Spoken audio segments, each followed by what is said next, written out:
ایک زیارت گاہ ہے، اس باغ ہے، اس طرف دیکھیں بڑا خوبصورت باغ ہے، گنی گنی خوشبو یہاں پہ آقا کریم صلی اللہ علیہ وسلم کئی کئی دن کئی کئی راتیں تشریف فرما ہوتے، آپ محسوس کریں تو ابھی بھی خوشبو محسوس ہو رہی ہے۔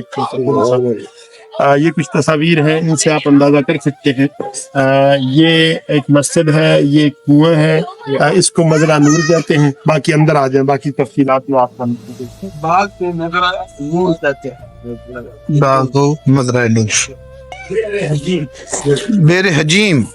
یہ وہ کنواں ہے جس کے اندر آقا کریم صلی اللہ علیہ وآلہ وسلم وضو فرمایا کرتے تھے، یہاں سے پانی پیا کرتے تھے۔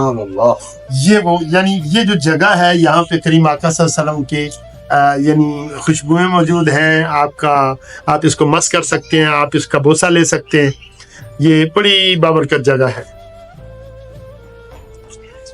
ہمارے لیے اس سے بڑی سعادت کیا ہو سکتی ہے کہ ہم ان جگہوں پر ہمیں آنا نصیب ہوا ہے جہاں آقا کریم صلی اللہ علیہ وسلم کے قدمین شریفین لگے ہیں۔ یہاں سے آقا کریم صلی اللہ علیہ وسلم نے کئی بار پانی پیا، وضو فرمایا، اور آقا کریم صلی اللہ علیہ وسلم یہاں پہ تشریف فرما ہوتے تھے۔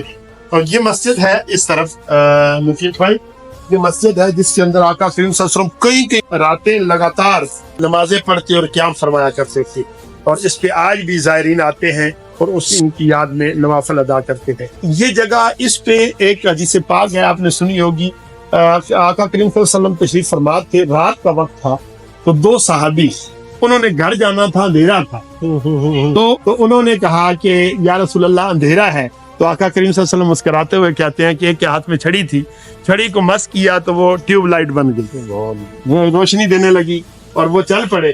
چلتے چلتے رستے میں ان کے آگے رستے دو الگ ہونے تھے، دونوں کے گھر الگ الگ تھے، ایک دوسرے کی طرف دیکھا کہ اب کیا کریں، تو اس نے اپنی چھڑی اس کو ساتھ مس کی، دونوں لائٹیں ہو گئی، تو وہ اپنے اپنے گھروں کو چلے گئے۔